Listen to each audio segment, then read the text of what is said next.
Okay. So here we are again. Got to keep talking about the Buddhist approach to life, the Buddhist analysis of life, the Buddhist view of life. And it's advice. So you mightn't have to take it, but it is advice. It's not just rabbiting on. It's meant to be, there's advice implicit in all of it. So if there's even 1% of it, I like to think if it's 1%, you can be 1% Buddhist. It's okay. Even if 1% of it's useful, then put it into practice. That's the idea. And so it's advice one, like we said yesterday, to develop the two wings of the bird. Wisdom, which is all the nuts and bolts of what we're discussing yesterday, the Buddha's approach to what we are, our mind, how to work with it, blah, blah. And also the view of karma, which we'll talk about today. And on the basis of which we can then become our own person, become more content, more fulfilled, less neurotic. And therefore, we can then start to work on the compassion wing, where we help others. We're qualified now, to help others. Compassion wing. So advice for those two. And I'll sing a little prayer. That's really stating our motivation. The Lamas would say, state your motivation. And that's the second two lines of this prayer that we're going to say. And the first two lines is for those of us who are Buddhists, sort of reiterating our reliance on the Buddha and his teachings. Let's sing a little prayer in Tibetan. If you know it, please join in. Sangye charang soke chognam la jangshu baru dagni kyabsuchi dagi chonyen gibe sonam ki drola penchir sangye dropa shok sangye charang soke chognam la jangshu baru dagni kyabsuchi dagi chonyen gibe sonam ki drola penchir sangye dropa shok sangye charang soke chognam la Jangcho baru dagni kyapsuchi, dagi chonyen gipe sonam ki, drola penjir sange drupa shok. This is one I think. Didn't bring much of this. Okay, so yesterday we just sort of introduced really the Buddha's view of the mind, what the mind is, and the mind why, because that's central in Buddhism. Finally, from the Buddhist perspective, although it doesn't seem evident to us, it sounds a bit cosmic, everything comes from the mind. The minds are creators of universes, and it's all laid out and it's all explained. But it's kind of quite an unusual view, everything comes from the mind, including universes themselves. There's an evolution to it, So mind is not physical. There are trillions of mind possessors. The term in Tibetan that we tend to translate in English as sentient being, the actual the actual translation, I like this much better, is mind possessor, semchen. The Buddha says there are trillions of mind possessors. Humans are a tiny percentage. Animals we can see, they're mind possessors. And there are many others that we can't see, different levels of beings, mind possessors. Trillions of us. And our minds are beginningless and endless. They don't come from a creator. They don't come from your parents. They're not physical. And they've got this marvelous potential to be perfected, literally rid of all the rubbish and full of all the goodness, a Buddha. Essentially, that's. So what Buddhism is, then the methodology of how to accomplish that. There are different levels of Buddhism, by the way, in the world. So in Thailand and Burma, you'll develop the wisdom wing, and you'll achieve your own nirvana, your own cessation of suffering and of causes, and you'll be out of samsara. You won't need to be reborn anymore. You're done. You're finished. You're cooked. Then you've got the Mahayana teachings that are in Japan, Taiwan, China, Tibet, and that's got the compassion wing component as well.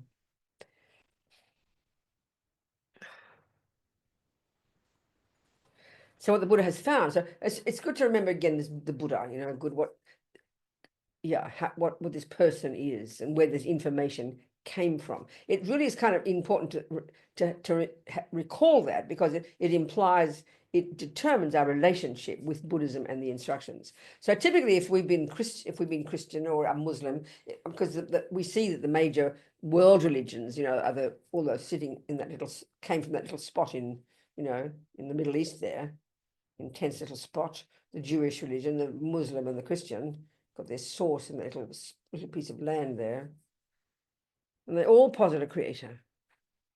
But this is the radical difference, on the face of it, the radical difference between those religions and Buddhism, and therefore a radical difference in the way you hear the instructions, I think. And this is important. I find this important point to remember.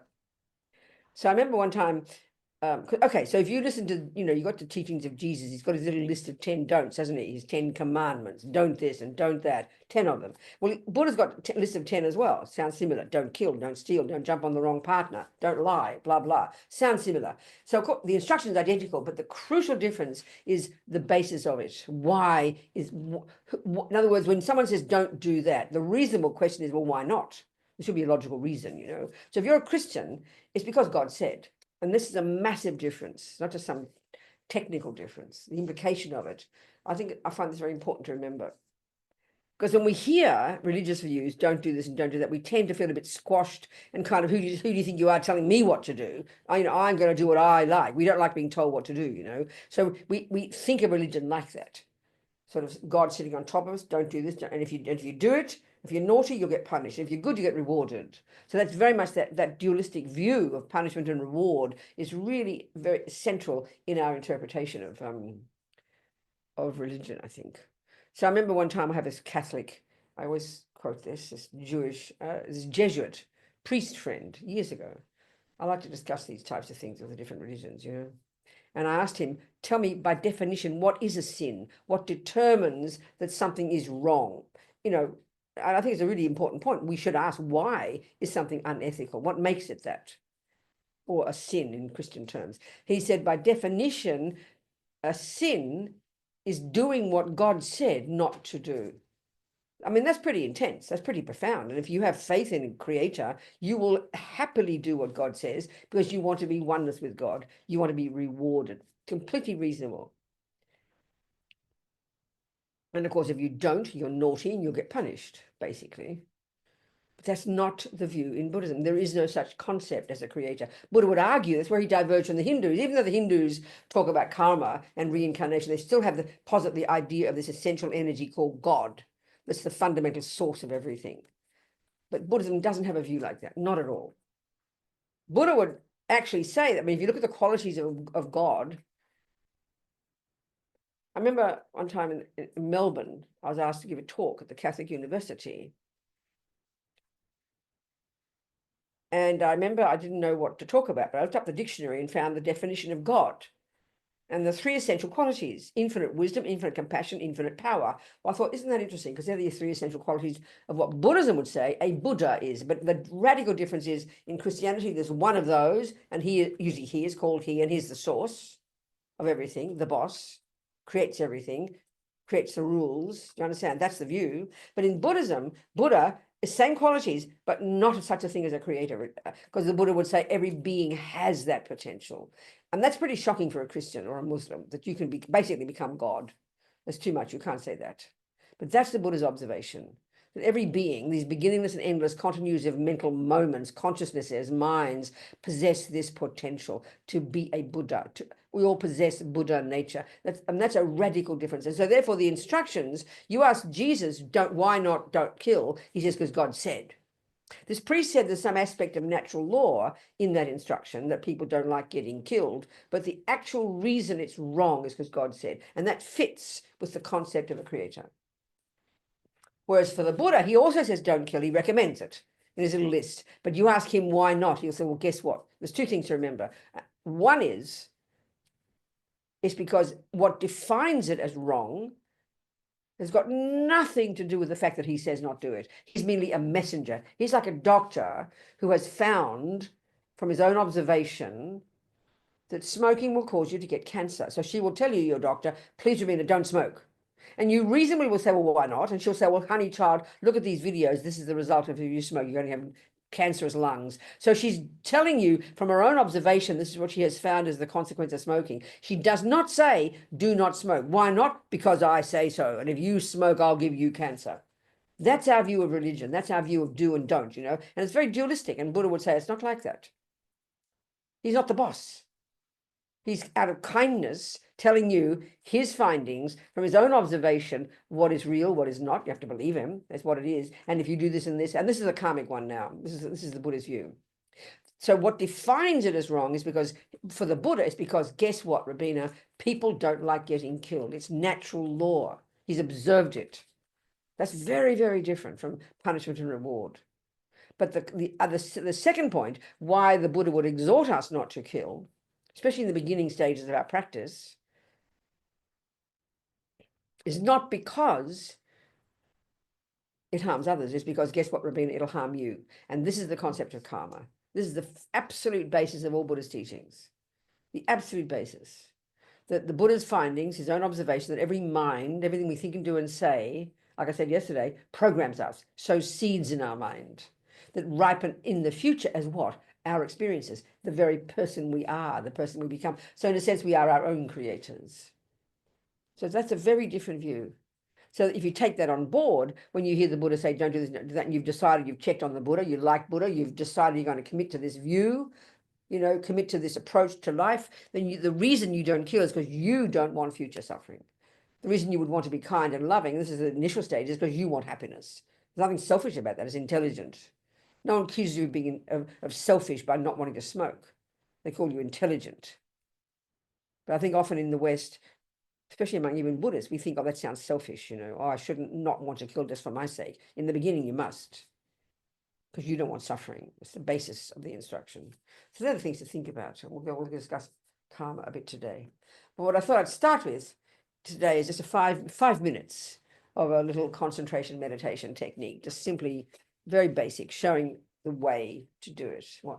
So remind ourselves what we're trying to do. This technique is not a technique to make the thoughts go away. It is not a relaxation technique. It's extremely important to understand. There are lots of relaxation techniques, and yoga, for example, teaches marvelous ones, but this is not one of those.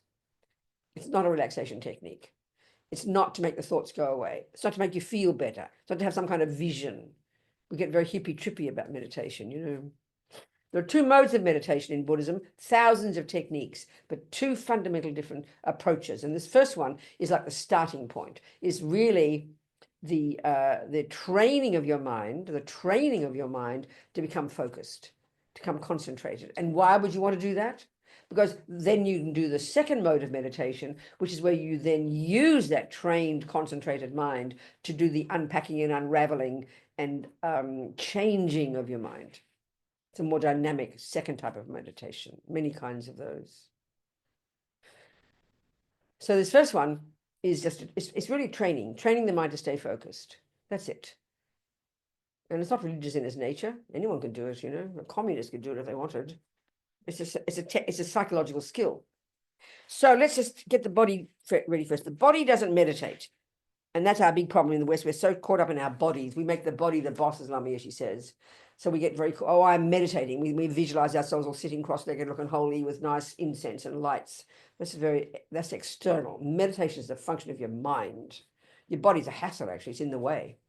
So here, traditionally, there's a kind of a 6 or 7, 8 points, really, 7 or 8 points about the body that are helpful to make then it more conducive for your mind to do the job of focusing, So ideal scenario, the very best way, the ideal position, most conducive, is what they call full lotus position, when you're sitting, with the left leg on top of the right instep on top of it, like this, right in front.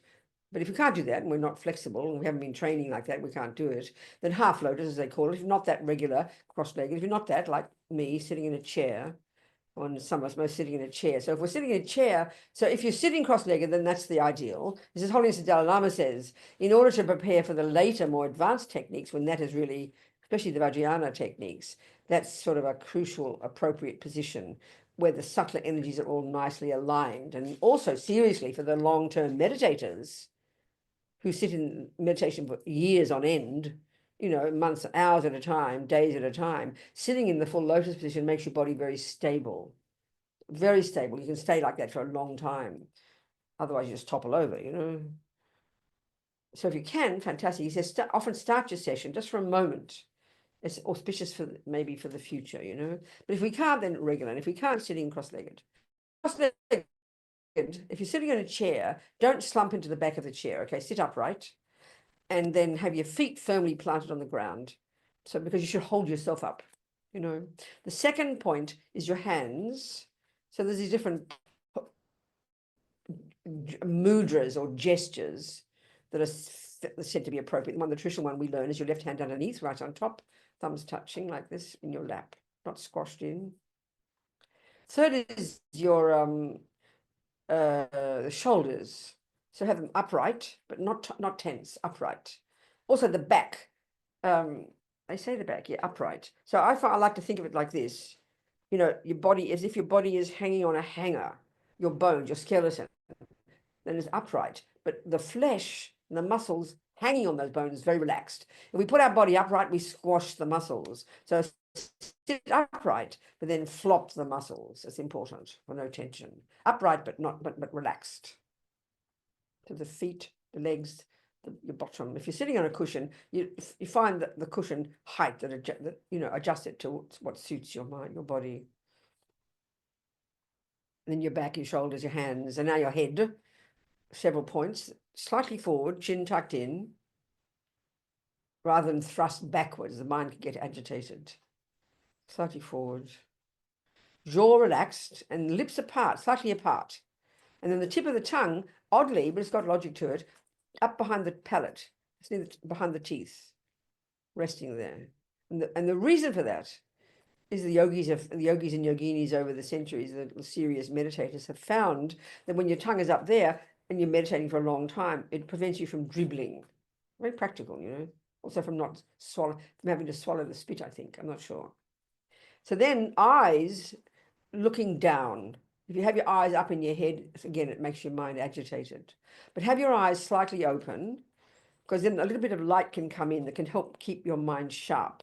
The serious meditators who've got good concentration, who are meditating throughout the day, let's say, they keep their eyes wide open because the light can come in, keeps the mind sharp, even though it's, their mind is more subtle.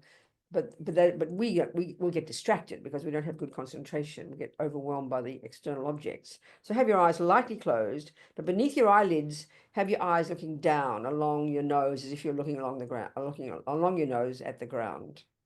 So sort of settle into that position, okay, very comfortably, but then forget about the body because your body doesn't meditate. Like I said, it's your mind.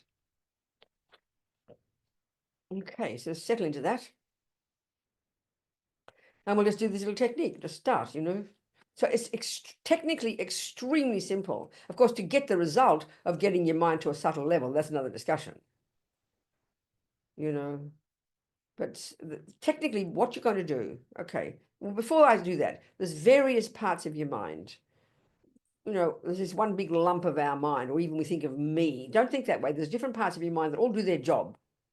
So you've got one part of your mind, and this is the main one we're trying to use here, is called attention. And you want to pay attention. And we're going to we're training to pay attention to the object of concentration, which is the sensation at the tip of your nose.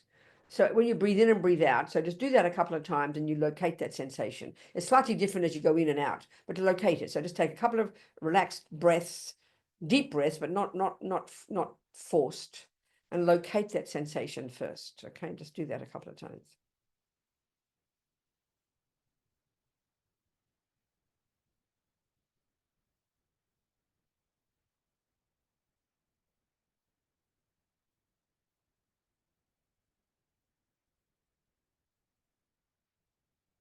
That's what we're going to focus on. That at roughly around the tip of your nose. It's different as you go in and out, you can see, but that general thing that's what we're going to focus on. And it's very practical because the breath happens naturally. You don't have to conjure anything. You don't have to, there's other kinds we can do too, but here's a very simple one. So the thing is, attention is one part of the mind. Pay attention. Then there's various other parts of your mind that all do that support. So the crucial piece is called mindfulness. People have very many concepts of what that is, but it's just a name of your ability in the mind to keep yourself on track moment by moment with what you're doing. So in other words, if you're making a cake, you need to keep you have to keep aware every second of what you just did, what you're doing, and what's coming next. But if you space out and you forget what you're doing, that's what you've forgotten. Your mindfulness has forgotten what you're doing. So it's, or even Lamas Yeshe would call it like memory. So it's the ability to keep on track with what you're doing without losing track, to remember what you're doing second by second. That's what it is. Mindfulness is not some hippy trippy thing. So one part, so attention, if you like, is doing the watching. Mindfulness is sitting there and it's watching like a mother the child. And then as soon as the child, the attention that can't stay on the breath for more than a second, wanders off and starts to go here and go there, mindfulness is catching it and brings it back to the breath. And mindfulness does that job. So that'll do for now. There's other parts of the mind, very many other parts of the mind. But these are the two doing their job, attention, paying attention, and then mindfulness, catching it when it wanders off, bring it back. And don't think I'm watching my breath. I'm bringing my mind back to the breath. It's too intense. Give the names. This part of the mind is doing that. That's doing that. It's more relaxing. So that's the job we're going to do. Okay. So basically, you won't stay long on the breath because our mind, we're so familiar with just chatting, chatting, chatting. We have no focus, You go from here to there, flitting from pillar to post. So but the intention is, and there's a third one, intention. And intention is, I will watch the breath. That's the start. I will watch the breath. I will pay attention to the breath. The more determined your intention, I will watch the breath. And then attention does the looking, and then mindfulness does the checking, think like that. So now, of course, you intend to watch the breath, but within a second you're off again. So mindfulness brings it back. So no matter how many times you have to do that, don't fret. Oh, I can't meditate. Oh, I'm hopeless. None of that. Don't worry. Just pick yourself up and go back to the breath. How many, you do it 50 times a minute. I don't care. It's training. It's like when you learn to first ride a bike, you intend to get on the bike and you tend to stay upright. Well, of course you won't. You'll fall off. You don't just lie on the ground and get depressed. You pick yourself up and get back on the bike. So you keep doing it until, guess what? You're able to stay upright. So it's training, So watch the breath, just with determination now. I will watch the breath. Your attention does its job. Mindfulness does its job. Every time you wander off, bring your mind back to the breath. That's it. And we'll do like 4 or 5 minutes and good quality. So really pay attention, strong intention, pay attention, and the mindfulness does its job. Okay, that's it. I'll remind you every 30 seconds or 60 seconds. And breathe very naturally, not forced. Just watch the breath. And the point is, of course, the thoughts are all there. They're not going to stop, I promise you, but let them be in the back of your mind. Let them be, let them be there. Don't interfere. Don't comment. Don't wish they wouldn't be there. Don't get involved in them. Let them chat away, Just keep the focus. Train yourself to just watch the breath.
Bring your mind back to the breath.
Just the breath. And have no expectations of any result. Just train yourself. That's it. It's training.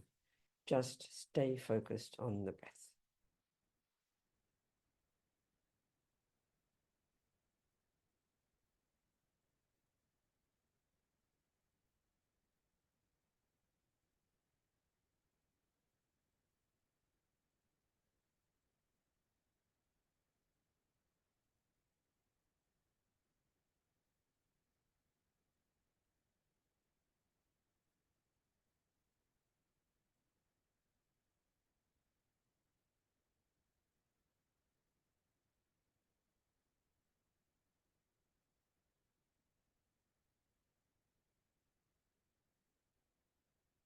Just the breath. Let the thoughts come and go. And ignore the distractions. That's the training, you know. Other things are going to happen, like this coughing, the birds. Ignore them. Don't make them go away. Just ignore them. Stay focused on the breath. Focused on the breath. That's the training.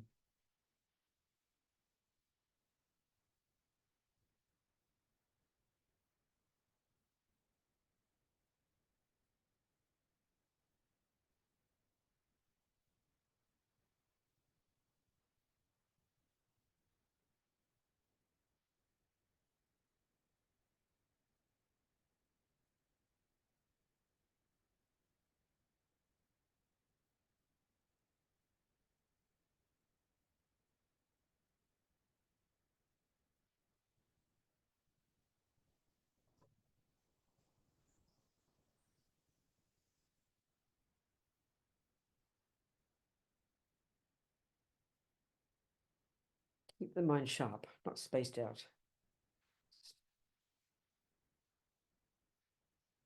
Alert.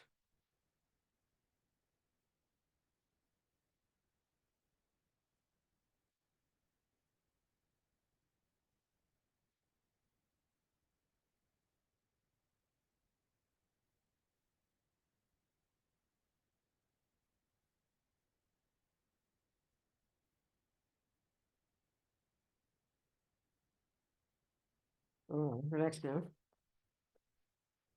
That's it. Technically, that's it, you know, that's it. So obviously, if you're going to be sitting there doing a serious retreat for 2, 3, 4 years, getting concentration, it shows if that's how long it can take. The best meditation on the planet might take 6 months.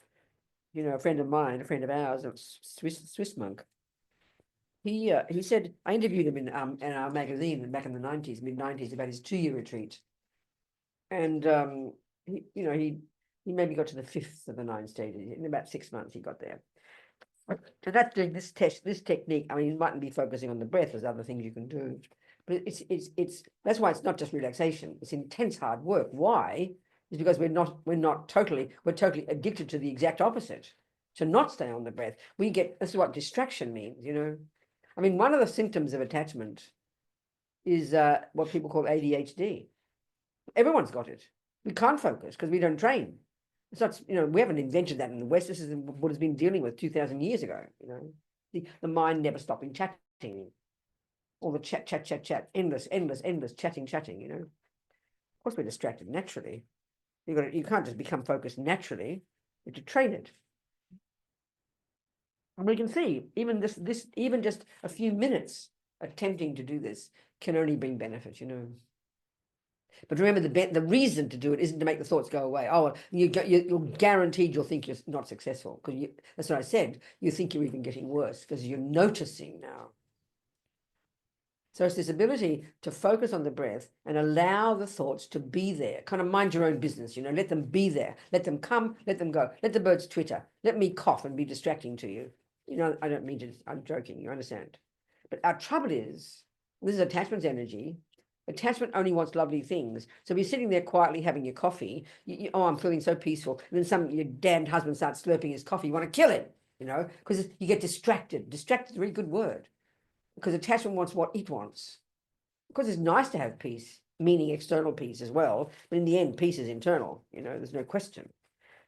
Even a little bit of training in this, you can stay steady when things are going a bit chaotic around you. But we lose the plot, don't we? Like you're in the traffic, you're driving on the freeway, the motorway, and suddenly something happens. We all have a panic attack. But we can stay steady That's one of the big benefits of this, to stay steady, to be in charge of your mind rather than being pulled from pillar to post by all the external dramas, which is, of course, what the function of attachment, So, any questions about that? Made sense? You haven't done it before. I mean, there's a million meditations. You don't need to do this one. Buddha doesn't have copyright on it. You can make up your own. But the meaning here, though, this is the point, it's very specific meaning. This one, technically, this is not really actually, if you take the Tibetan word, the verb to meditate, this is almost like a preliminary. It's not actually meditating. The word meditate, the verb in Tibetan, gom, actually translates as to familiarize, meaning to become familiar with something, to familiarize your mind. Then you say, with what? Well, with two things, wisdom and virtue, wisdom and goodness. So that's really the meaning of the word, to meditate, to familiarize your mind. That really happens in the second mode of meditation, and there's many ways to do that. Okay.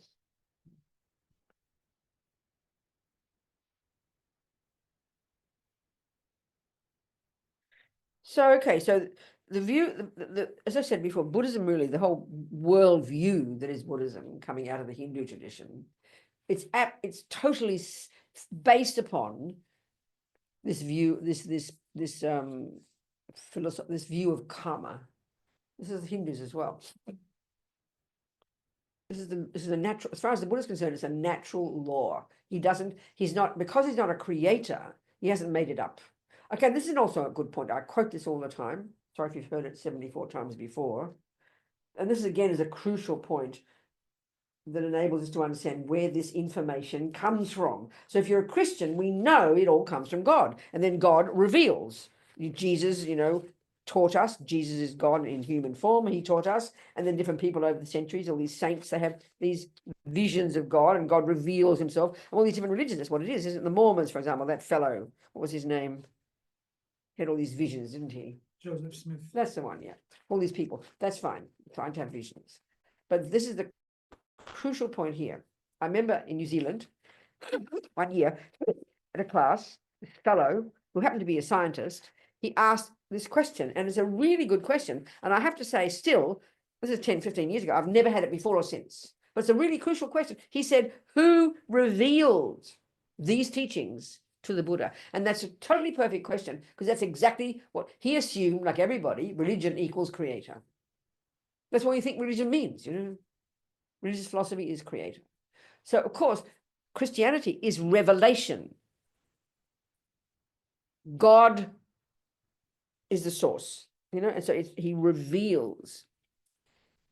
And I said to him, would you ask Einstein, who revealed the teachings about relativity to him? Of course, he laughed. We all laughed. Of course, we wouldn't. And that's the difference. Buddha is like a scientist in this sense. And that's a bit shocking to us. We can't accept that. Buddha was this person who, coming out of that Indian tradition and this amazing technique called single point of concentration, where you go to the subtle level of your mind. And if you just read a little bit, even in the literature, what your mind is like when you've gone to that subtle level, it's like inconceivable. It's almost hard to imagine. It sounds like science fiction to us, because we don't posit such subtle levels of mind. That mind is so capable in its ability to see phenomena at a subtle level, which includes clairvoyance. It's a natural consequence of developing your mind, not some hippy-trippy thing that some people have occasionally. When your mind is more subtle at this level, you have super clear clairvoyance, because your mind is now vast, beyond conceptuality, beyond the sensory. It's not meant to be just religious. This is actual psychology. Your mind is vast, super clear. See the past, see the future, see the minds of others. That's the capacity of the mind. So Buddha's this person went through this system, and from his own experience observed mind, observed how it functions, observed the universe, and came up with his own findings about it, and then presents them. Well, that's what Einstein did. So we know Einstein is not saying this is from revelation, had a vision of it, had a dream. He's not making it up. He's not speculating. He has used his intelligence, and he's observed the natural law, the natural world. That's exactly what a scientist is. That's exactly what Buddha is. Obviously, if you've got they talk about the mind at a more subtle level than we do in the West, including Einstein, then of course you observe things that are more subtle, more powerful. So what Buddhism is, and of course that's why you've got to check. I mean, because we don't respect religious philosophy, we think we can make up our own. You can, if you want to. But we just make up our own stuff. We make up our own interpretations of it. It's so rude. You'd never do that, even for a cooking book. You wouldn't just decide without having to cook, oh, I might put 17 eggs in. No, it won't work. You treat with real respect, you know. So what Buddhism is, if it's valid and that you're reading, it's coming directly from the experience of this person called Buddha, his own observations, and anybody since then who's used Buddha's methodology has come to the same conclusions. That's exactly what Buddhism is. So, you know, you can't all prove it all at the first moment. So you take it as your working hypothesis. That's the correct approach, you know. Don't just blindly believe something. That's idiocy. Einstein does not say, please believe equals mc squared. You believe it. No, he doesn't say that. He said, here's my methodology. Prove it for yourself. Of course, one step at a time. Got to start with 1 + 1 is 2. Can't leap into complicated physics straight away. It's an evolutionary process. That's the approach here. And as the Dalai Lama says to us modern people, you know, if at a certain point you're ticking the boxes as you go, proving what he said slowly, slowly, and you get to a point where you prove Buddha's findings to be incorrect, then you must reject him. Of course you would. So that's the only way you make any knowledge real. You can't just remember a recipe. You got to know the recipe and then prove it by making the cake. It's necessarily experiential, not belief. Not belief. You can believe that 1 + 1 is 2 until the cows come home. And you'll manage because enough people count to help you. But if you have to go to a shop and buy 7 oranges for your mum and you can't count, then you can't do it because you don't know what 7 is. You'll never know the truth. So it's experiential. This has to be experiential, you know. So you start with the theories and then you internalize it, like any body of knowledge. So the view of karma is basically, like I said yesterday, it's central in Buddhism. The whole of Buddhism is based upon this. That the trillions of mind possessors, every millisecond, just naturally are one, experiencing moment by moment the fruits of their own past seeds that they've planted by their past actions, countless lives ago. And 2, each moment, on the basis of those experiences, we are then sowing seeds in our mind that will produce our future. So we are literally, as His Holiness said, Dalai Lama says, it's a really good way to put it, karma is like self-creation. We are the boss. Don't know we are. We are producing ourselves. It's a pretty intense concept. I remember when I first heard this one, I thought, this is what I've been missing in my life. I love the view of karma. It puts us in responsibility.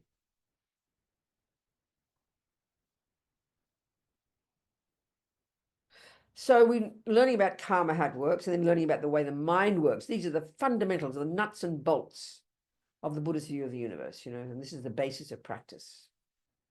So the bottom line is, of course, we're trying to achieve this Buddhahood, rid the mind of all the rubbish. Why? Because it causes us suffering. And 2, develop the compassion wing, because we're all in the same boat. Everybody's suffering in the same way. So we want to help them. It's like that, you know. So, of course, there are a million different interpretations of karma. This is coming from the Buddhist texts, the Buddhist teachings, which comes in turn from the Hindus' observations.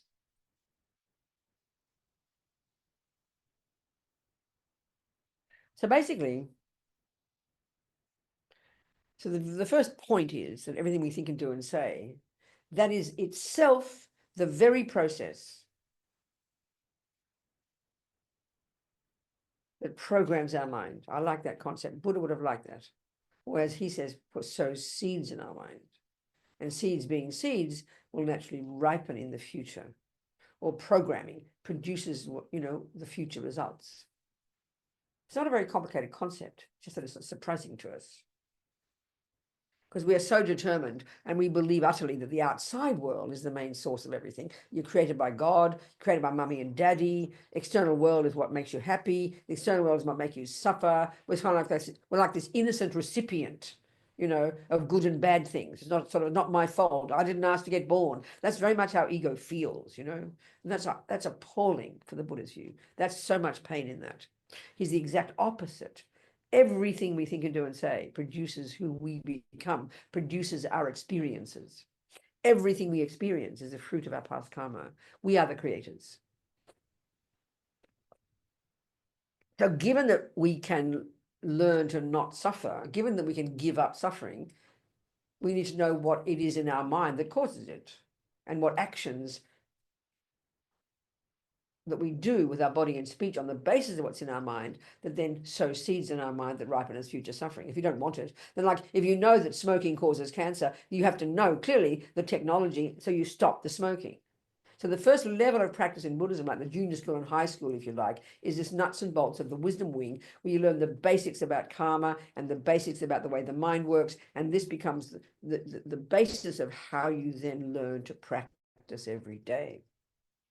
The main emphasis here, nothing to do with compassion for others here, it's like compassion for ourselves, is to help you get rid of all the ridiculous rubbish because you are sick of suffering and you want happiness.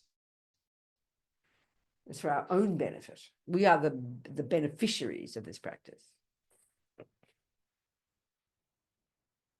So the first general point is that everything we think and do and say sows seeds in our mind that produces the future. So now the next level of detail is everything that's labeled negative produces future suffering.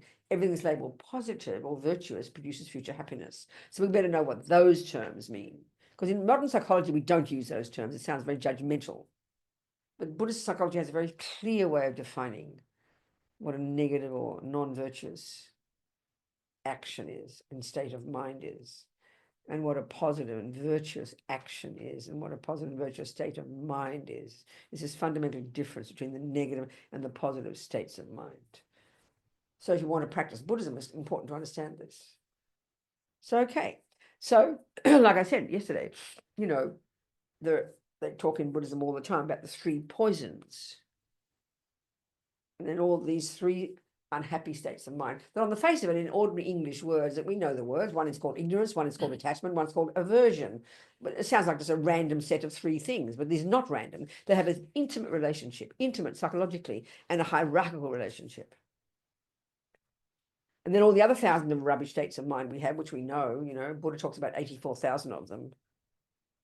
As Ling Rinpoche says, 21,000 are all rooted in ignorance, 21,000 are rooted in attachment, 21,000 are rooted in aversion, and then the other 21,000 have a character of all three. So it's a very specific type of model of the mind. Not how we talk in the West at all.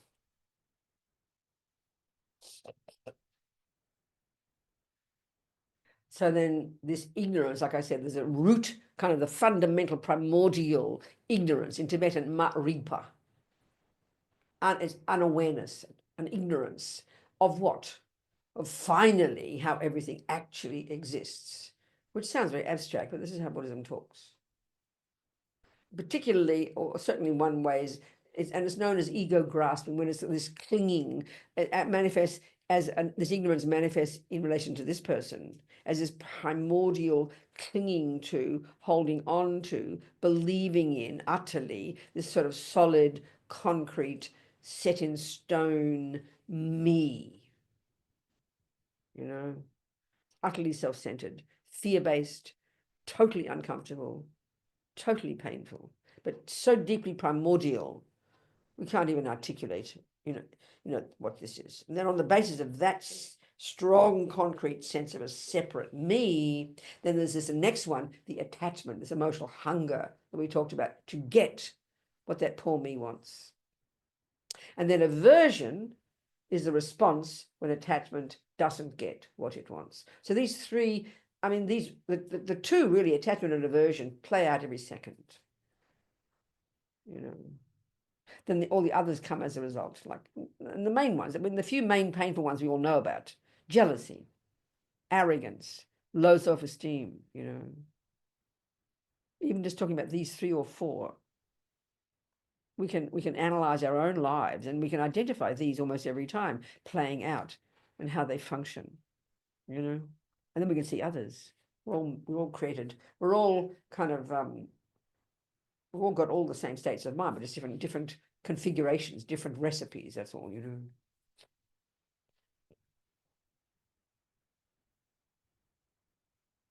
So, okay, even just that now for the moment. Now we have body and we have speech, don't we? Buddhism makes a big deal about dividing everything we think and do and say into these three categories: mind, body, and speech. So the very first levels of practice in Buddhism are not about the mind at all, actually. They're about the servants of the mind, the body and speech. So we can see, as it's very clear in the world, you can see the evidence in the world of actions done on the basis of attachment and anger with the body and speech. That's what suffering is. That's what causes the grossest level of suffering. When all the bad things happen, murdering and killing and stealing and lying and raping and terrorizing and torturing and shouting and yelling and abusing. It's obvious. Look in your own family, look at yourself, look at your friends, look at the world. Of course, the mind is the source. It's crucial to see. Your fist won't go out and punch someone if there's no anger there. You know, equally, your hand won't go out and give a gift to someone if there's no generosity in your mind. So the mind is the boss. But it's crucial to distinguish between mind and then body and speech, not just this big lump of me doing something. And so the first stages of practice in Buddhism, it's all laid out kind of incremental, you know. The very first stages are where you're focusing on your behavior, which is body and speech. So behavior, so, you know, your mother says, behave well. She means control your body and speech. Don't harm others, basically. Well, she probably meant don't behave badly because I'll get a bad reputation. But we know she meant well. Behave nicely. It's a profound instruction. And like we can see in our lives, forget about whether we mightn't rape and kill and murder too many people, but look at our speech. Look at our speech, totally uncontrolled.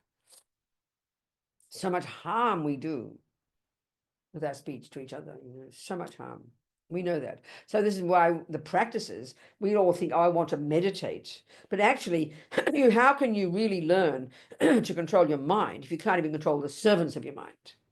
If you can't even control your speech, can't control the speech. As soon as you feel angry, it blurts out. How can you control the mind that controls the speech? It's impossible. We can do all together, but the crucial to focus in the first stages, and all the instructions in Buddhism, the recommended practices are to do with controlling your body and speech.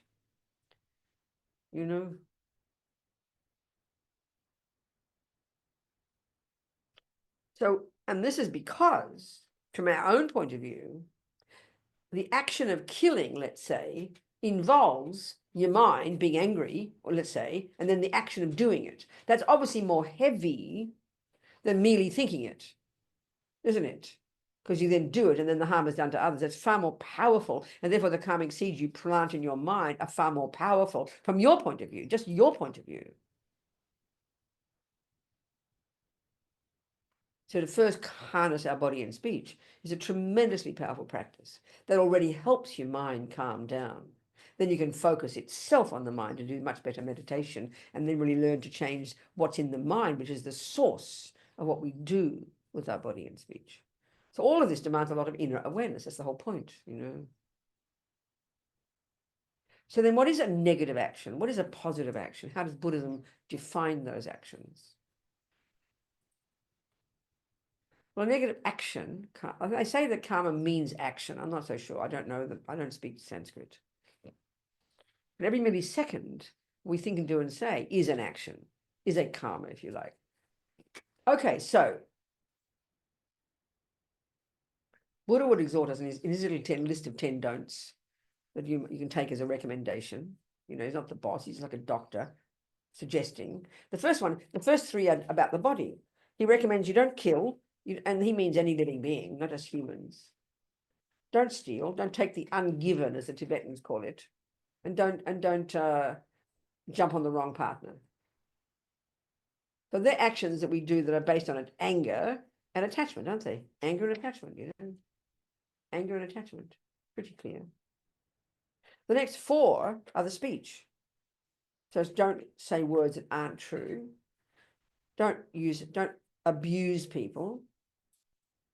Don't say bad things behind backs, which is our favorite, because we all feel happy talking to each other about the next door neighbor, our mum, our dad, the politician, when they're not there.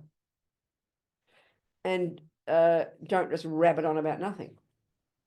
I mean, that sounds pretty punitive. I mean, what am I allowed to say then, And we hear it as allowed to say, oh, I'm a naughty girl. No, Buddha's saying these will harm you. They're actions that harm others, but the first reasoning to get is because they'll harm. I want to stop them because I don't want the suffering. And that's, I think, in the West, I've noticed this among people who are Buddhist. We can't hear this properly. We hear it as punitive. We hear it as I'm a naughty girl. We hear it, I'll get punished. We sort of have this guilty reaction, because that's deeply ingrained in us, this dualistic view of punishment and reward. But it's just like advice. Why the doctor says don't smoke is because you will suffer, Robina.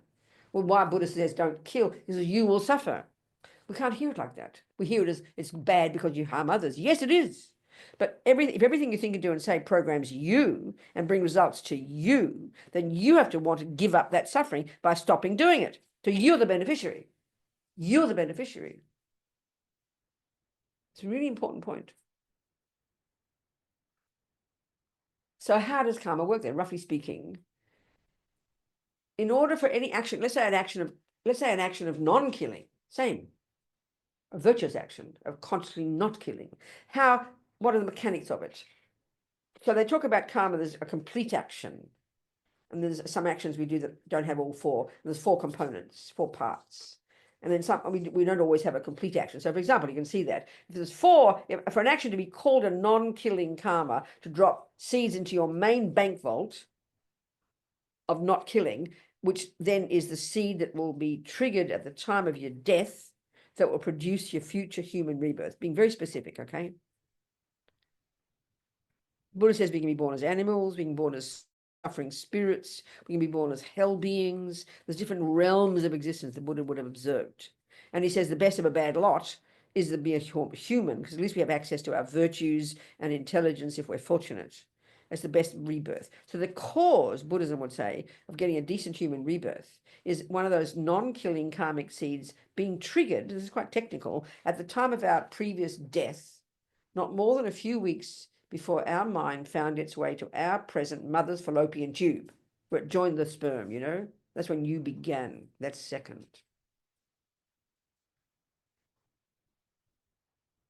So the karmic seed that is triggered, in our case, and one of our non-killing karmic seeds, could be from 27 lives ago, that's dropped into our bank vault that just stays there. And at the time of our death, especially if you die a very peaceful death, that one of those seeds, in our case, was triggered.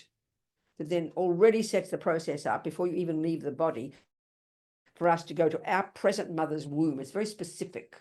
It's not random. Karma is very personal.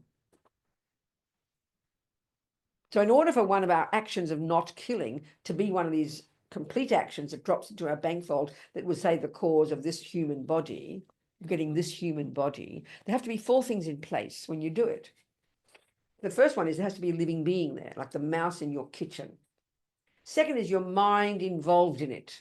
There's many parts to all of this, but this is a simple way of putting it. The 2 main parts of your mind, there's intention, and I don't mean motivation. Intention's bare bones, volition, I will. And you see the mouse, oh, I will not kill. And then the second part of your mind is then the reason you decide not to kill, which is compassion, let's say. So intention, I will not kill. And then the reason, and they come so totally together, it's as if they're the one thought. But there's 2 separate things there, is compassion. 3, you make sure you actually do the action of not killing. And then 4, you get the mouse and you release it. Happy mouse. Goodbye, Robina, out the front door. That would be called a complete action of non-killing. And that drops a very delicious, rich seed into your bank vault. And then at some life or other, a death or other, that's one that's triggered. And in our case, past life, then there's triggered to go to this particular mother's womb, Something like that. So, okay. So the key factor in here, this is the point now, the key factor in those 4 pieces, the crucial piece that is the one that determines the character of that action as to whether it becomes a negative or positive action, and therefore drops a negative or positive seed in your mind, which therefore brings a happy or suffering result. This is all a natural law. No one is running this. No one is policing it. It's a natural law. So the central piece is what goes on in the mind. And of the two in the second part, intention and compassion, the motivation is the key piece. So let's just say, it sounds ridiculous. Let's say, I've asked Margot for come for dinner, and I know she likes mice flesh for dinner. So there's a mouse in my kitchen. I have intention. I must not kill the mouse. Reason, attachment to keep the mouse nice and fresh for when, Margot comes later and the mouse is there and I save it. I look like I'm being a nice action, but you don't know I'm putting it in the fridge or putting it in the little cupboard for when she comes and I'll kill it freshly. I mean, I know it's a ridiculous example. It looks like a kind action, but my motivation is terrible. It's attachment. So therefore, that would be a completely negative action. Looks like nice, but the only reason I'm really doing it is so I can kill it later. I mean, that sounds ridiculous, but here's the point. Equally, with a negative action, what called killing, it's exactly the same. One, your pussycat. Two, intention. I will kill my cat. Of course, we don't say that. We say, I'm going to put it to sleep, put it down. We have pretty words for it, don't we? But the reason is compassion for the cat. Okay, this is another whole discussion now. Don't get confused. Another whole discussion. It appears good. So you are compassionate. You do not want your cat to suffer. That is very clear. So your reason for killing your cat is compassion. 3, you do the action. 4, dead cat. But as the Dalai Lama says, compassion is not enough. You need wisdom. Or as Lama Zopa says, meaning well is not enough. So for you, you're fine. You don't create much negative karma because you meant well. But I'm sorry, meaning well is not enough because we never think this because we don't think of reincarnation, I don't think. We don't think, well, what's going to be the consequence for my poor cat? So actually not getting a cat in the first place. What? Not getting a cat in the first place. What? Say more sentence. Fill out that sentence. So if I basically don't want the cat to harm others, so for me to think because I have a garden with birds, yes, I know I'm not going to get a cat. That's a very intelligent approach. That's truly true. To even get in that cycle. No, that's exactly right. No, that really is an interesting point. A very true. It's an interesting point, isn't it? It's interesting. That's a very interesting discussion. But let's just go back to this one. I hear your point. Totally insensible. But here the point is the compassion. The reason you decide not to kill the cat. You decide to kill it. Most of us put our animals down, put our pets down. Even these days, poor veterinarians, they spend their time killing animals, They even get upset now if you don't kill your animal. They say it's being cruel. But the point is, this is the whole thing now, to be clear about this point. So my intention is to put my cat down or get the vet to do it. But the reason, the motivation is compassion. It's true, it's compassion. I can't bear the thought of my cat suffering. That sounds really good. Then you do the action, there's a dead cat. But this is the point now. From the Buddhist perspective, every sentient being will just naturally take a future life. And for every sentient being, it's at the time of death, and they go into this in great detail. We might have a chance to discuss the death process. It's described in great detail, and it plays a crucial role in our practice to understand the death process and to want to navigate it properly and help others, including our animals, die well. And what that means is, because at the time you stop breathing, you begin to stop breathing, the whole process is described in like 8 stages. At the time you stop breathing, before you stop breathing, that's when the karmic seed that in our case determined we'd get a human birth, but in the cat's case, that also is the karmic seed that will determine its next life. And the crucial conditions that you need for a good death, if you like, the mind needs to be peaceful, because that will then help trigger a virtuous karmic seed. If the mind is not peaceful, then it can trigger a negative seed and throw the animal or you into a suffering rebirth, and you don't want that result. So because we don't have the wisdom, and the wisdom we're talking about here that you need would be clairvoyance. And who's clairvoyant? I mean, who's totally clairvoyant? I'm sorry, that's not most of us. There's a highly advanced skill that you can accomplish when you can crystal clear see exactly the mind of the cat and know exactly what karma will ripen if you kill it now. So the fact is, most of us are not highly evolved. We don't have that level of wisdom. Therefore, you don't play Russian roulette with your poor cat. You are fine. You don't create much negative karma. You mean well. But what about the result for the cat? You probably put the cat from the frying pan into the fire and it went to a lower realm. And this is the idea. This is the Buddhist view. So the reason not to kill the animal is not because you're not compassionate.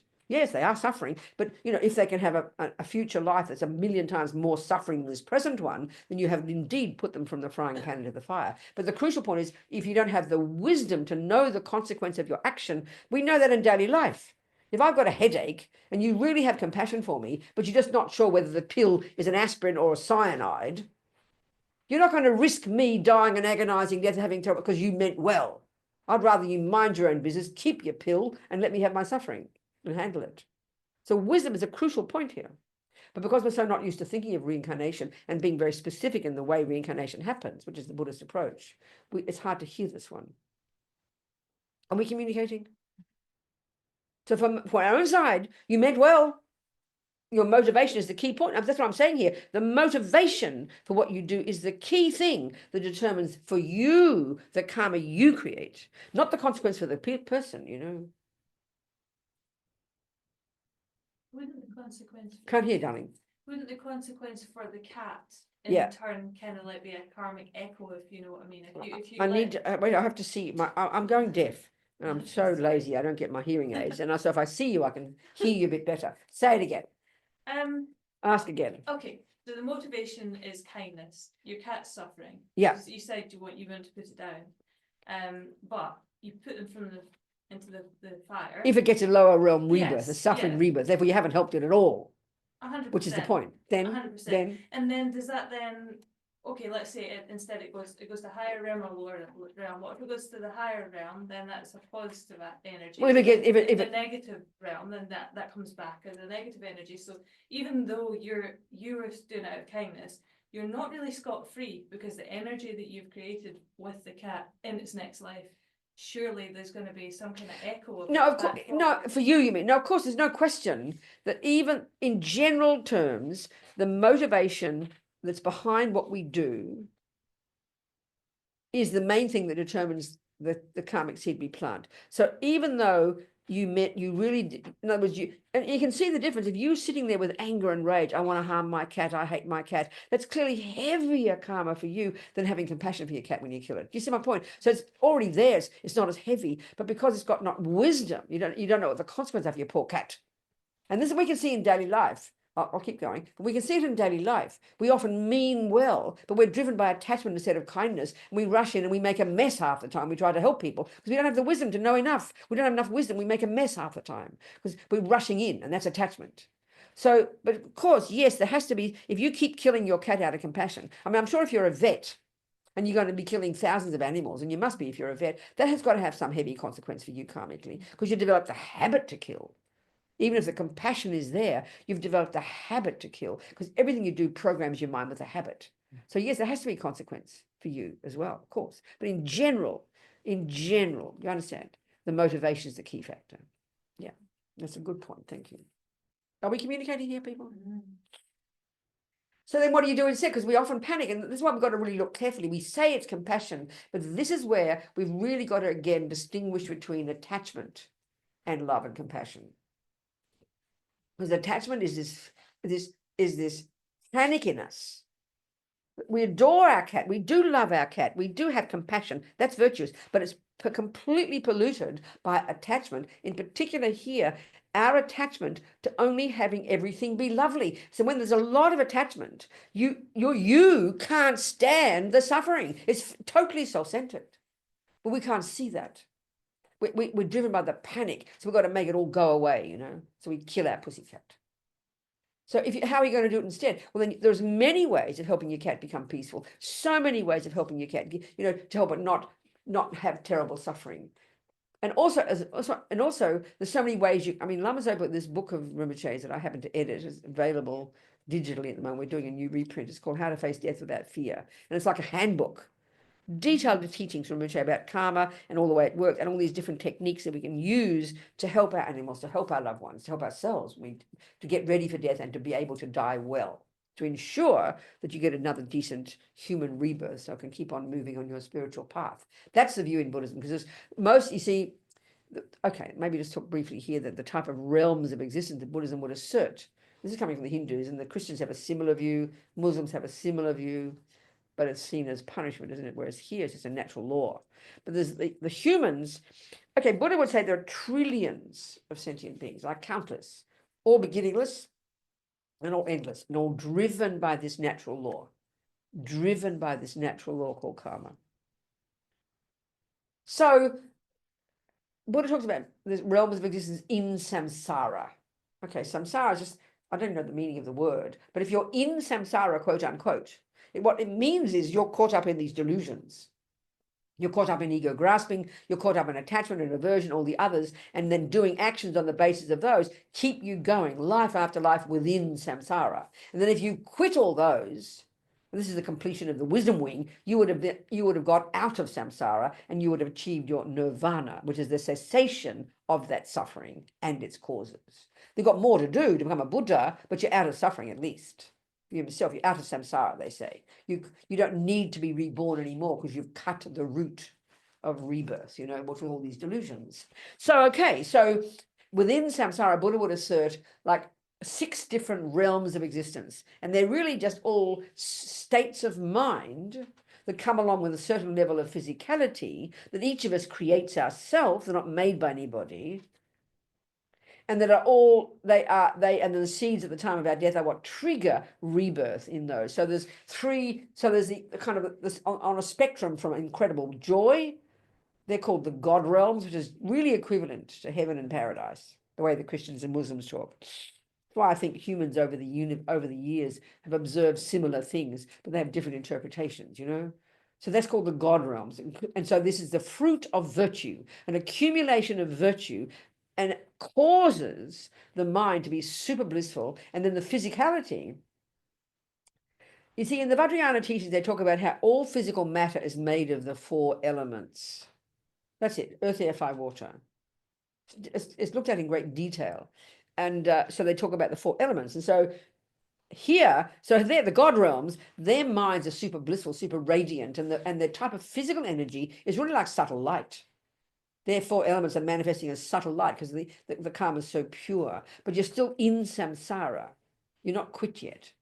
But eventually you'll use it all up like petrol in the tank, and you'll go back to the lower realms because you haven't finished it. You haven't quit. Then you've got the human realm, and that is the best of a bad lot. Okay, we have not got bodies of light. That is evident. But we've got access to our virtues, and that's the miracle. Even in the God realms, you're so blissed out you can't even practice any virtue. You're just blissing out thinking you're so lucky. But in the human realm, we have enough suffering to remind us as everything's not so hunky-dory. So we want to use this rebirth to utilize our intelligence to want to get the hell out of samsara. So it's the best of the rebirths. Then you've got the 3 suffering realms. And each of these really is a manifestation of these 3 main delusions. So the animal realm is predominantly as a result of deep ignorance. And the energy of the animal realm, we can see. I mean, the few animals we can see, they've got physical bodies, a bit similar to us,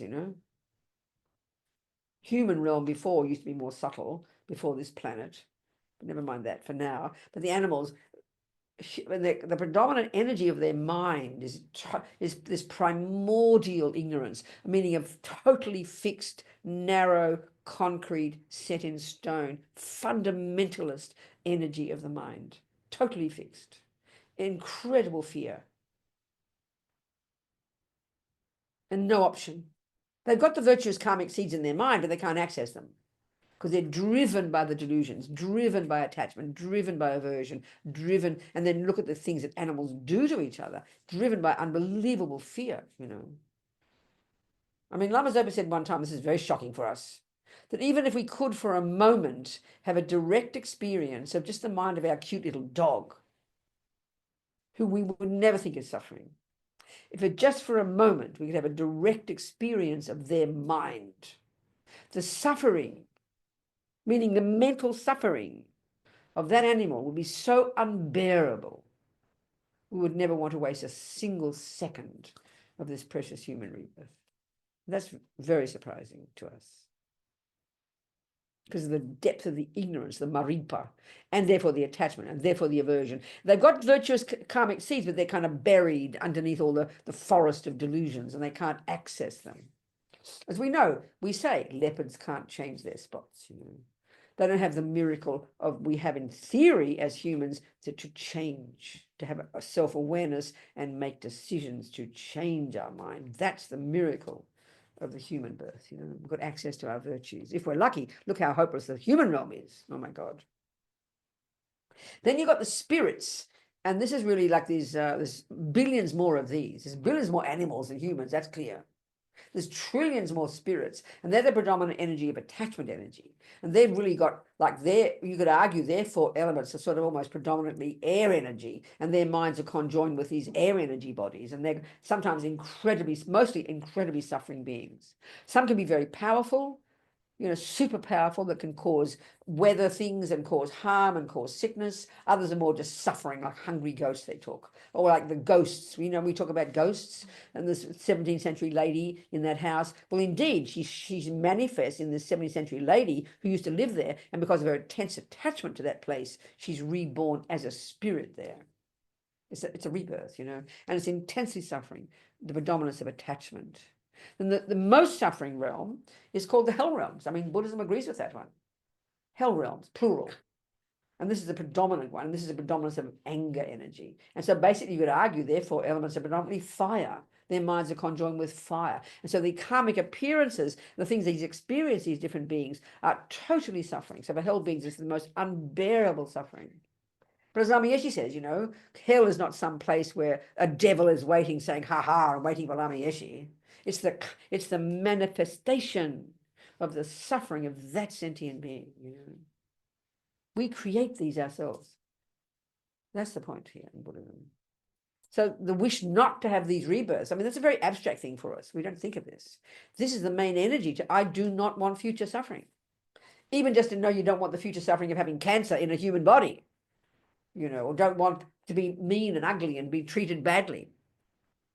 So this is where we get to now the 4 Noble Truths. The first of the 4 Noble Truths is there is suffering, but Buddha asserts 3 levels of suffering. And the first kind is simply, he calls it the suffering of suffering. And he's referring broadly to those realms. But also specifically within this human realm, we can see that suffering is when the bad things happen. So basically the suffering of suffering within this realm, forget the lower rebirths, is when the bad things happen. We have plenty of that. Look at it. When bad things happen to you, when you get sick, the body hurts, people harm you, lie to you, steal from you, kill you, wars, terrorism. Look at the world. That's the suffering of suffering, when the bad things happen. And that's the only suffering we would talk about. That's the only suffering. Buddha's then got a couple of subtle levels of suffering. We'll go into that later. So we see we have plenty of that. So even to be energized not to want that would be the basis of wanting to live an ethical life. Don't kill, don't steal, don't lie, don't harm. This takes us time because we can't hear it like this for our own benefit. Most of us hear it as a guilty way, or I shouldn't do it because people suffer. Yeah, but the first energy, this is what they mean by renunciation. You're trying to renounce your suffering and its causes.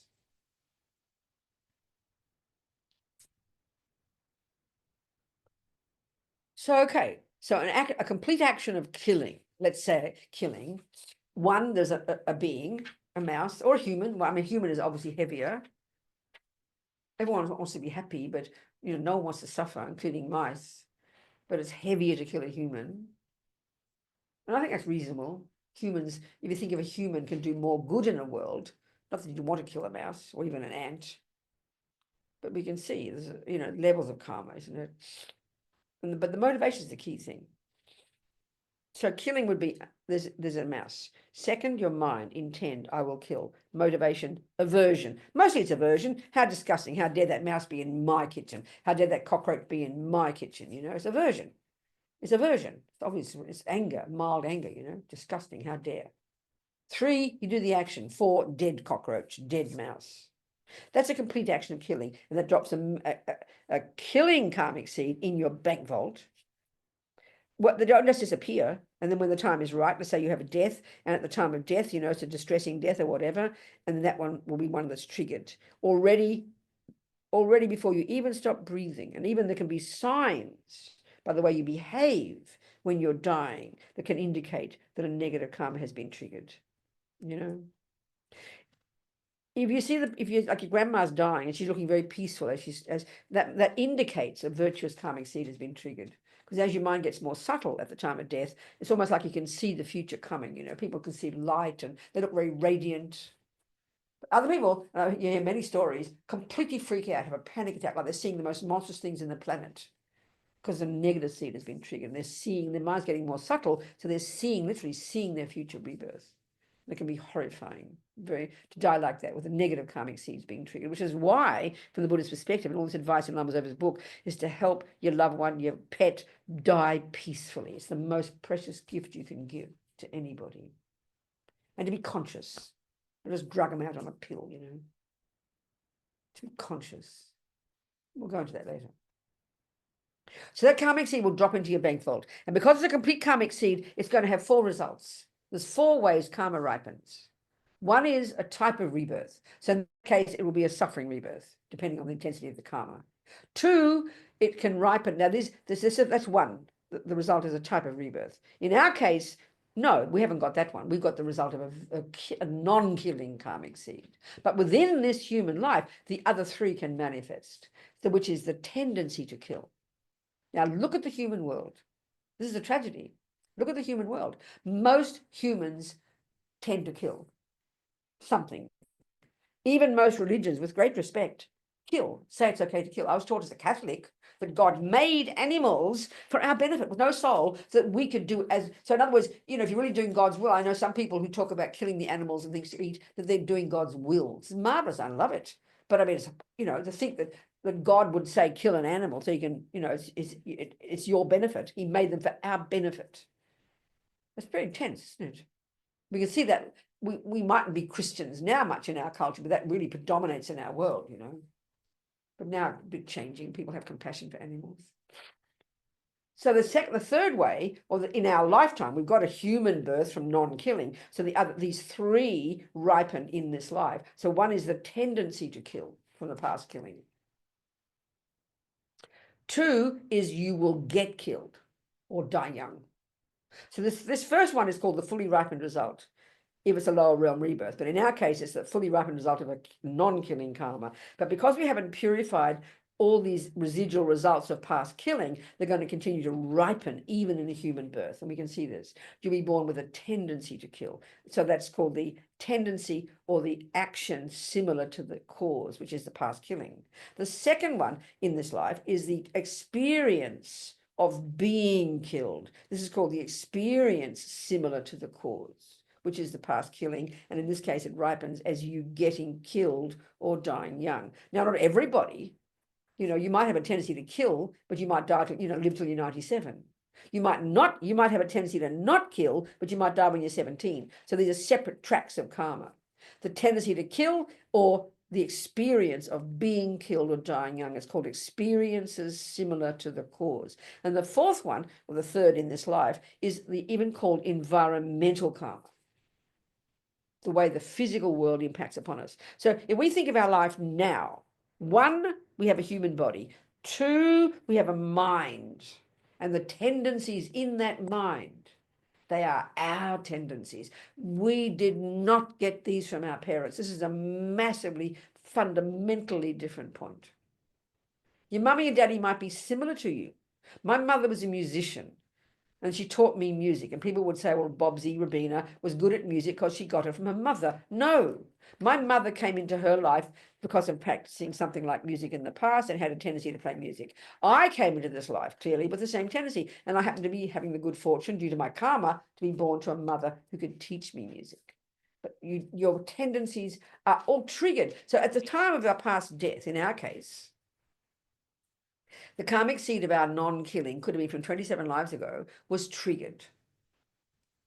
At the same time, these other 3 sets of karmas were all triggered, programmed already before we even stopped breathing. 1, to our present mother. 2, all our tendencies. They are all your own past habits. You're not even anywhere near your mother and father yet. They're your tendencies. You brought them with you. This is a radically different point.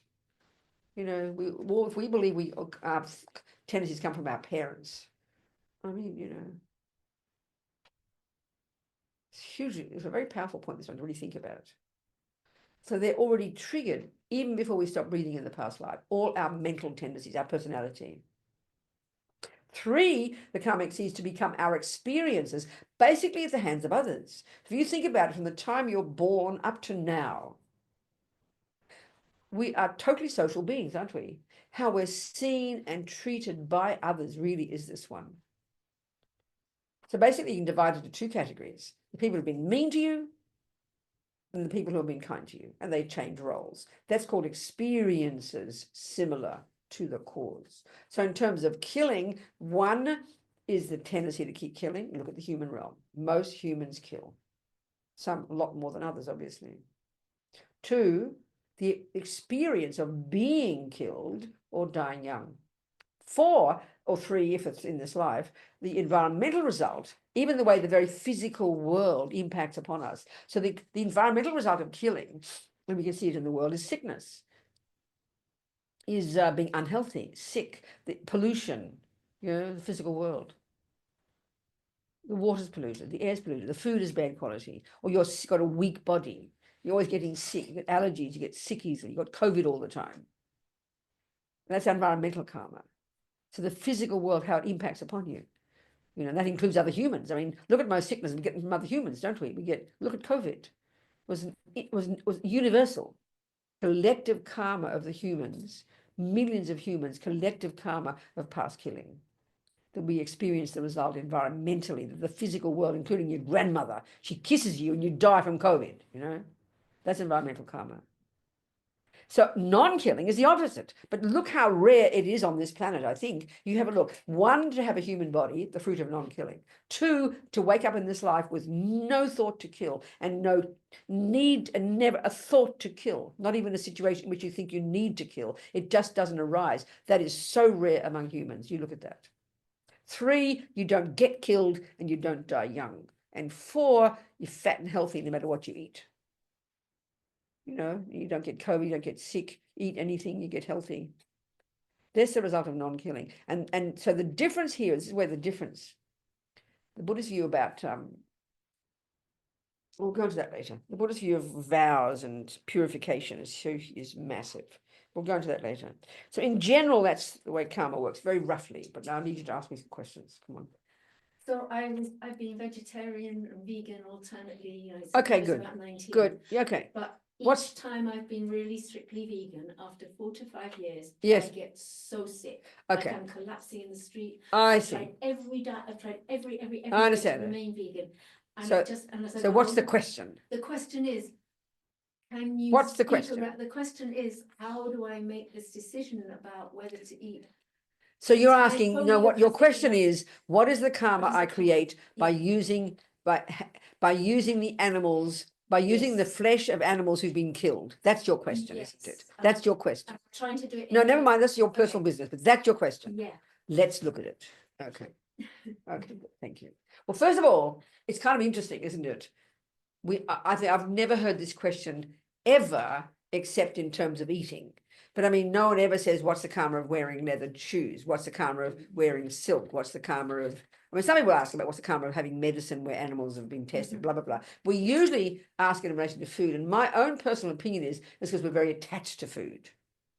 So there's a lot of attachment around food. So it's a big deal. And so, do you understand my point? That's why it's always about food, because food is predominant. Not everybody wears leather belts because maybe you can't afford leather, but usually food is always the one.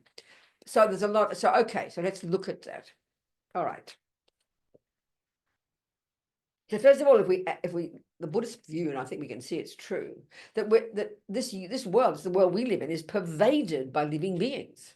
Our body is like a walking zoo, isn't it? That's under our armpit is like a zoo. I mean, there's countless living beings wherever you go. In breathing, you're breathing in creatures. The dust mites, it's sort of evident. And they are, from Buddhist perspective, they are living beings. They're actual consciousnesses that have been your mother in 47 lives ago, who are now a dust mite, or under your thing, or in your mouth, or up your nose, or anywhere else in your body.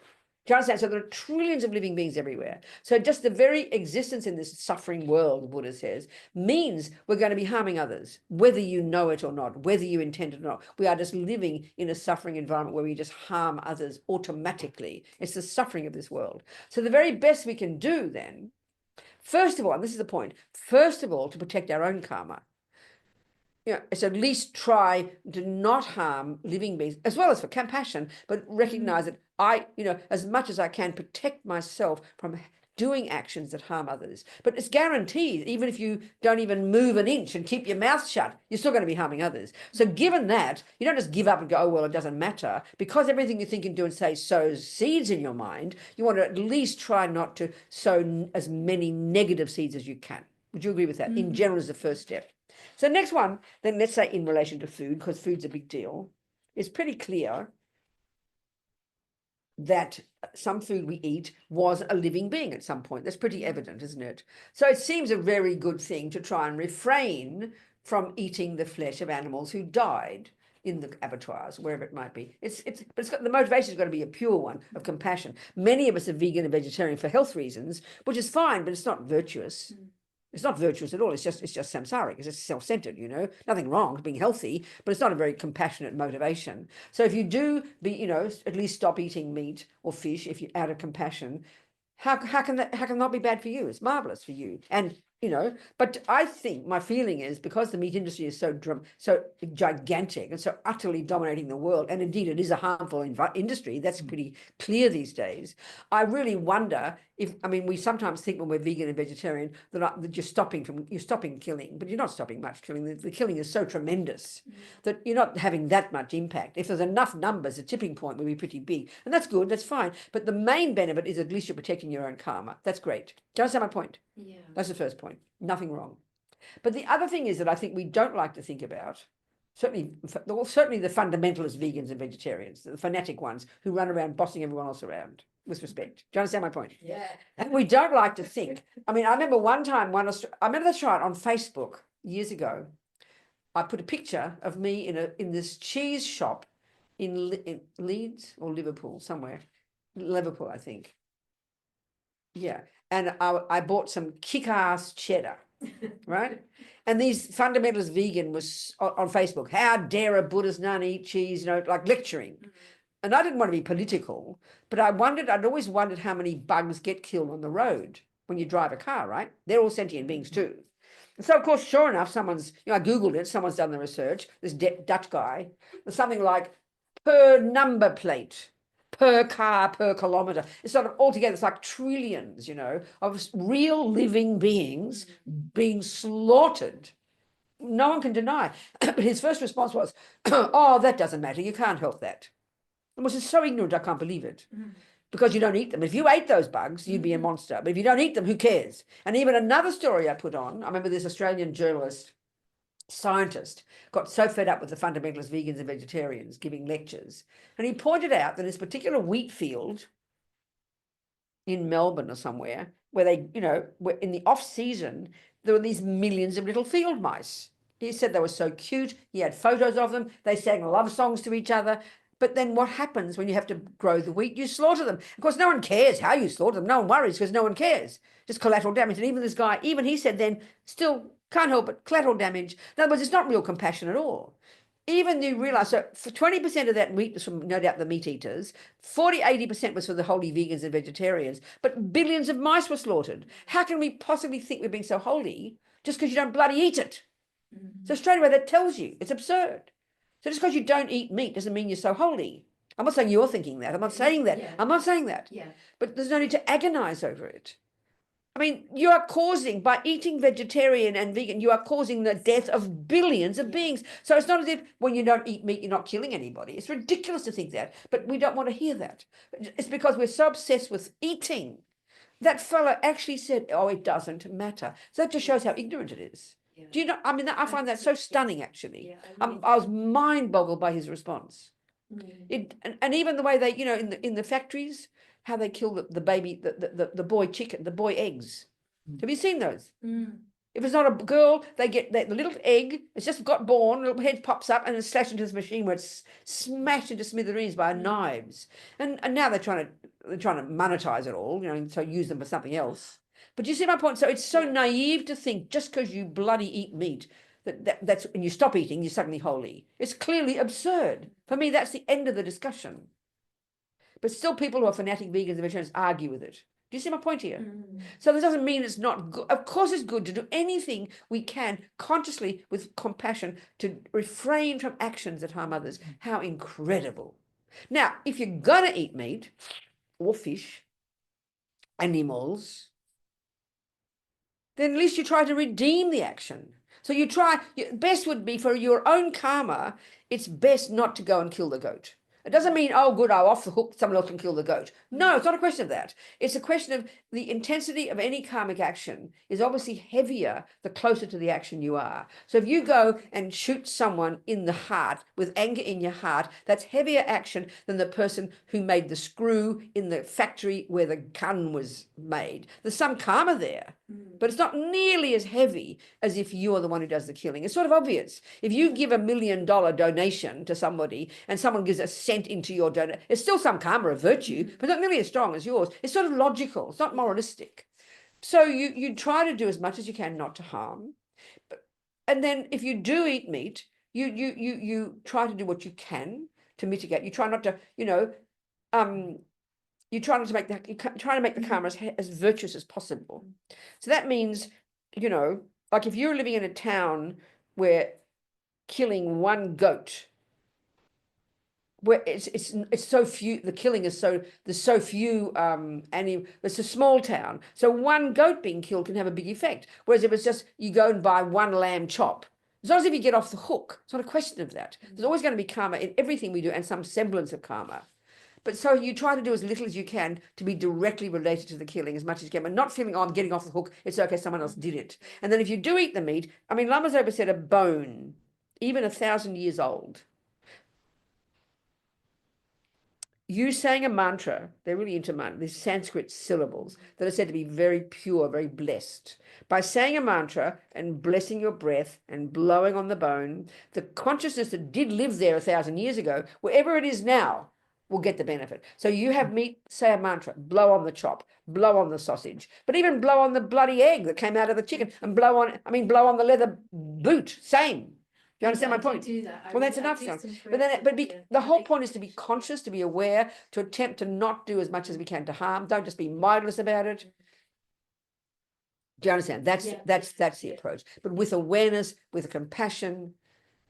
And that's the real, I mean, Rinpoche, recently I helped a person put a book together of Rinpoche's, when people go around the world, he was teaching, people would cook. So he chose his favorite vegetarian recipes. And then we put this book out. And mainly it's just to help people think about compassion. I mean, that's all. It's just to help people be compassionate, to think about compassion with quotes about compassion and the animals and to think of the suffering, that kind of thing. It's important. I mean, when you're attached to meat, I'm attached to meat. So that for me, when I don't eat meat, that's really good because I'm attached to meat. And when you're attached to something, you don't, I mean, my sister Jan, who was, she was vegetarian and she never talked about it. And I said, why don't you eat meat, Jan? She said, well, every time I see it, I see a cow. How could I eat it? I nearly burst into tears. It was so compassionate. I'd see meat and I'd see food, even though I know it's an animal, but I try not to eat the meat as fast as possible because it's good for my mind because karmically I'm attached to it. Do you understand my point? Yes. Yeah. So for me, you can have a person who might, even for me, sometimes I have to say this, and you might disagree with me, my own personal opinion, that we can get a bit fanatic. So even a person who's a vegetarian won't even eat an OXO cube. And I find that a bit extreme. I'm not sure, unless you get sick or die or something if you eat an OXO cube. But it's sort of like it's like a political or some fundamental, I'm not sure. You can give me your reasons perhaps. Because I remember one time, one person invited a Tibetan Lama and his attendant for a meal. She didn't know what they ate, so she provided a meat dinner. And then the attendant said, oh, I'm vegetarian. And the Lama said, you eat that meat. Because it was being rude. How dare you be so rude as to deny a gift? But we're so fanatic about eating. It's eating that's the problem. We're so fanatic about it, and we get fundamentalist. Are you going to die if you eat an OXO cube? Will you die if you eat a lamb chop? I'm just being maybe provocative here. I'm just bringing up as a topic. What are you trying to prove to anybody? I mean, what is it? It's food. It's an animal. Yeah, it died, but so all the animals died for your veggies. How do you think about that? Why do you feel so pure eating a bowl of veggies than a lamb chop when animals died even for the veggies? Are you seeing my point, people? I just think we should think about things, be reasonable, I mean, I was very happy being vegan. No, of course you were. Wonderful, darling. But I got very, very No, sick. no, it's okay. That's your private business. I don't care. That's something else. Thank you. No, I understand. So that's, and yeah, my sister was the same. She was sick and very weak, and so she had to, So it's all a question of the condition, the timing, the motivation, the awareness of it. There's a multitude of things, and even the other one about karma. I think commonly in our world we think everything's sort of what do you call in the markets, the world, demand, and all question of demand. But the fact is, karma is very strong. So I remember one time in Maine, where the lobsters come from, suddenly one season there were 10 times more lobsters came to the Maine waters. So of course the fishermen were happy, but deflated the price, and then the Maine state government had to spend millions on marketing these wretched damn lobsters. But the fact is, nobody invited those lobsters, nobody ordered those lobsters, they just popped up. Karma takes care, So it's not to do with demand, it's to do with karma.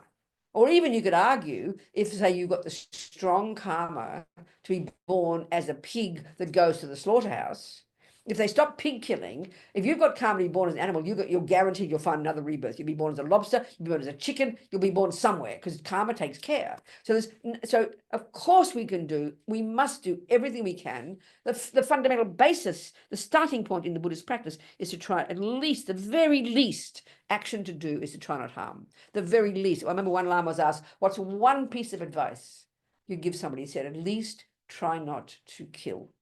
Because it's obvious killing is the most intense. Whether it's a mouse or a mosquito, it's obviously killing is the heaviest action to do. And it comes from not a nice place. So at least attempt not to kill, or then not to harm. That's the idea. But there's more nuance when you look into individual lives. So let's say you have a person who is a fisherman who kills all the time. That person, the karma they create by eating is much heavier. Please, because they kill. But another person never eats meat much, and you have one meal, one lamb chop. How can you say the karma's that heavy? It's not. Do you understand? Yeah. So just think about it, darling. Are we clear, people? We're communicating. Any questions from that? There's a question. Yeah. Yes, about that. No, Patrick hasn't got a question on that, have you? But your question on that. Can you just recommend what would be the best mantra or blessing? Or for animals, anything, sweet, anything, so anything at all, but Om Mani Padme Hum is the mantra of compassion, if you know that one. Any one of them is fine. Yeah. Yes, Patrick, what's your question? Yes, I had a question about, well, first of all, thank you. Thanks for coming and joining. My question is about what you're talking about before with karma. You were talking about motivation and all these parts of that go into a karmic act.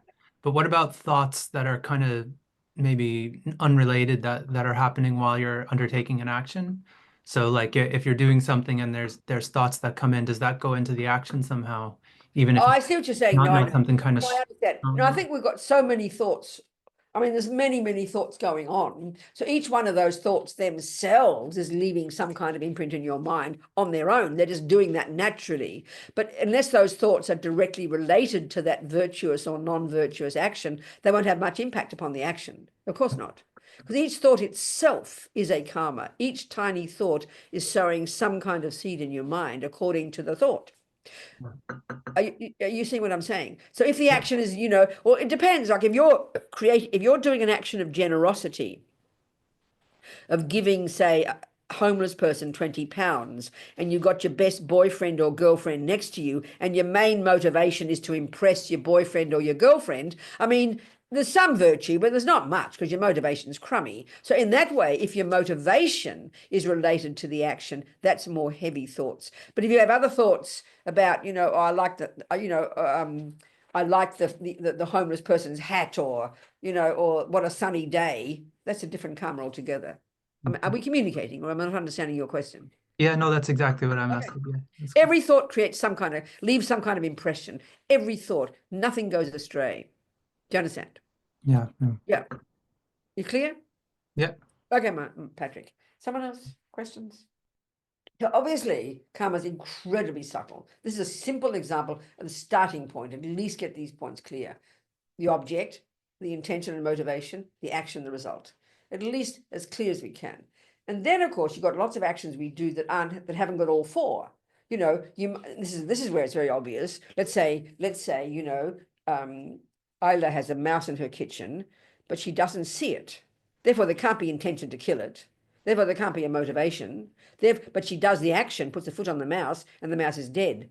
Well, you could argue in that case, so this is why the necessity for the mind to be involved is the crucial piece. There's virtually no karma created. Because karma is referring first to mental action. The mind runs the show. So if she keeps mindlessly walking on millions of mice with no intention and no awareness, of course, you've got to say there's some imprint there because there's a habit she's creating. That's why it'll be as be aware as possible, to be self-conscious as possible, you know. Because we are killing all the time with no intention, no motivation. So to be aware of that and have compassion, this can help mitigate, you know. Or equally, you're walking past a homeless person and you know the homeless person is there, the first, the object. Second, intention to give money, there's no intention. Motivation, there's no motivation. 3, 20 pounds drops out of your pocket. 4, the person gets the money. There's clearly no karma of generosity there either, is there? Because your mind didn't intend it. So the stronger the mind is involved in whatever we do, the stronger the karma, both the virtuous and non-virtuous. That's pretty obvious, you know. That's pretty clear, I think, because the mind is the main thing. Are we communicating there? That's important.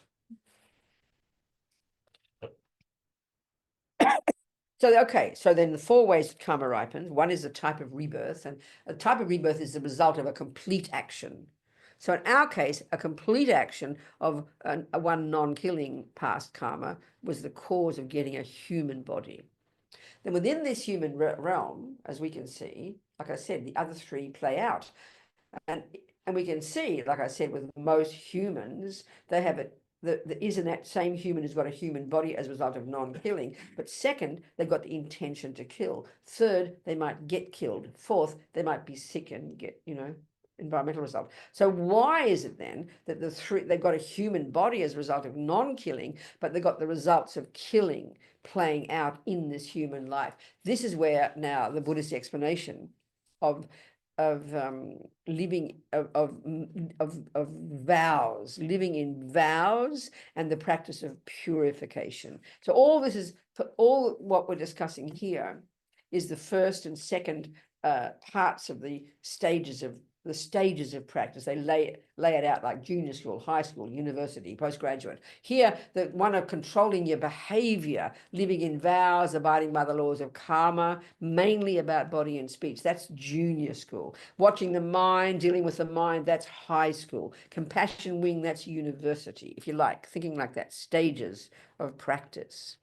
So okay, there's this one little boy, I always use these examples, who since a tiny child fell in love with fishing, became a fisherman all his life, and then died at the age of 29 scuba diving. Then there's another little boy I heard about, a son of a friend of mine. They're both, I mean, he's like 40-something now, the other one died. When he was a very little boy, his mother was taking the lice out of his head, and he was in tears. Mummy, leave them alone. Don't hurt them. It's their home. He was begging her to leave the lice. So clearly, so he as a little boy had this compassion for creatures in his own head and has never killed a living being. And this other little boy, from the time he was introduced to fishing, fell in love with fishing and spent his life fishing. So what's the difference? This is the point. Lama Zopa spent a lot of time emphasizing this. So this is where now the concept of vows. So what a vow is, and again, we usually get freaked out about vows. It sounds like someone's sitting on top of us. Don't do this and don't do that. But I like to think of this way. So the vows we talk about in Buddhism, the first, okay, you start to think, well, I like Buddhism, and you maybe look at his list of 10 don'ts, and you attempt to not kill, not steal, not lie. There's no vow there. You just are trying to use that as your guideline for your life. You've decided you like that idea. Then maybe at some point you decide you want to become a Buddhist more formally. So you take refuge in front of somebody, and then typically in that ceremony, you'd also then take the layperson vows. So the vows, not killing, stealing, lying, jumping on the wrong partner, or alcohol. And you can take any or all of those. So what is the difference between just merely not killing and then vowing not to kill? This is huge in Buddhism, and I think it's logical if we think about it. So let me discuss. A vow is a conscious intention, a conscious decision to refrain from doing something. That's what it is. Then you've got, in our practice, we have another thing called commitments. And a commitment is a decision to do something. So if you think like that in anything you do in life, when you first learn to drive a car, I think if you started to write down everything you vowed not to do, you don't call it a vow, but you vowed never to put the foot on the accelerator at the same time as the brake. You vowed never to turn the wheel left if you're going to turn right. I mean, obvious things. You never think of it as a vow, but you know you have vowed never to do that.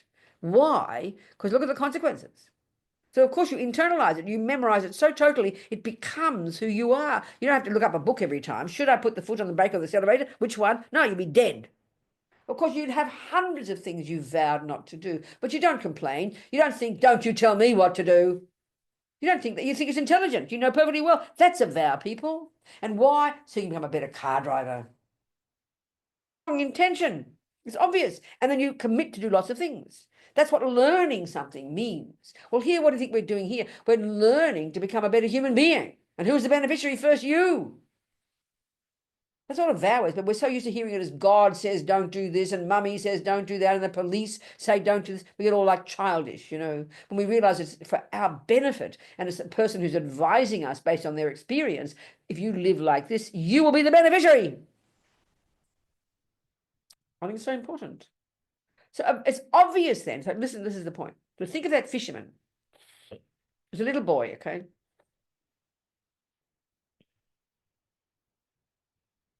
And he meets fishing. I'll go into this in a minute in more detail. And then he fell in love with it. So he decided to be a fisherman. He became a fisherman. So he defined himself as a fisherman. He called himself a fisherman, a killer of fish. I'm not being rude. This is fact. His whole life was framed in terms of being a fisherman. His schedule, what he did every day, everything was in reference to going out to killing fish. So do you not think that's more powerful than merely killing occasionally? You see my point? It's sort of obvious, isn't it? It's sort of obvious the karma you create is more powerful. If you decide to become a musician and you play 7 hours a day, 7 days a week, the karma is more heavy in your mind. You create much more powerful karma to be a musician. It's obvious. It's psychological. So the power of vow, this is the point Lama's ever points it out in his Buddha's teaching, psychologically, is huge. So okay, if we need bucket loads of karmic seeds of non-killing in our bank vault just to make sure we get lots of future human rebirths, which we want according to the Buddhist view, so we can keep practicing, you need lots of non-killing karmic seeds. Now, when do you create one of those? So think of today. How often today have you had a scenario in which there is a living being in front of you, you've had the intention not to kill, you've had compassion for it, you've consciously refrained, and the end result is a happy living being? Not once, right? Do you see my point? Not once today has that happened. Therefore, here we are sitting here being nice human beings, not killing, but there's never been an intention not to kill. Therefore, we're not creating the virtuous karma of not killing. I mean, that's Patrick's point, actually. There we are not killing, but there's no karma of not killing. We're not popping seeds into our bank vault. We're being nice people. But we're not, because intention, for karma to drop a seed into your bank vault, has got to be intention. I will kill. I will not kill. I will this. I will that.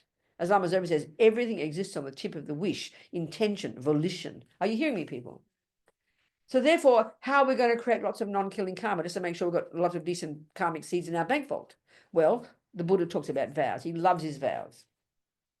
So if you have a vow, what it means is, now before we even go to the religious Buddhist vows, you know yourself when you decide, I will eat less food. That's when you do it, isn't it? So every second, I mean, I know, I told Margot yesterday, I decided, okay, 6 months ago to lose weight. I just decided it would be better for my health. So I decided.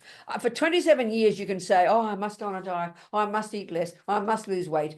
You can say that till the cows come home. It's only when you say, I will. That's obvious. That's the first step, isn't it? So I did that. I decided. And then guess what? I kept my hand in my lap when the food was in the plate. So I lost weight. I'm not saying I'm a saint. Who cares? You lose weight, not weight. I'm just giving you an example of how the power of intention runs everything, you know. You can say, oh, I really like an ice cream. Well, until you say, I will get an ice cream, nothing will happen. It's obvious, you know. So a vow is when you decide frame it like that fisherman was in a sense living in vows. It was obvious. He lived in a vow to kill. It's obvious. So when you take a vow, okay, when you take refuge, you just sit and you're in front of somebody who represents the Buddha for you, and you then repeat after them 3 times. I, whose name is, will never kill, will never steal, will never lie. And that kind of, they even say in the teachings, Buddha's teachings, that vows are like this subtle physical energy that's visible to clairvoyance, actually, because it's so powerful for your mind. You define yourself as a non-killer. The fisherman, not being rude, he defined himself as a killer.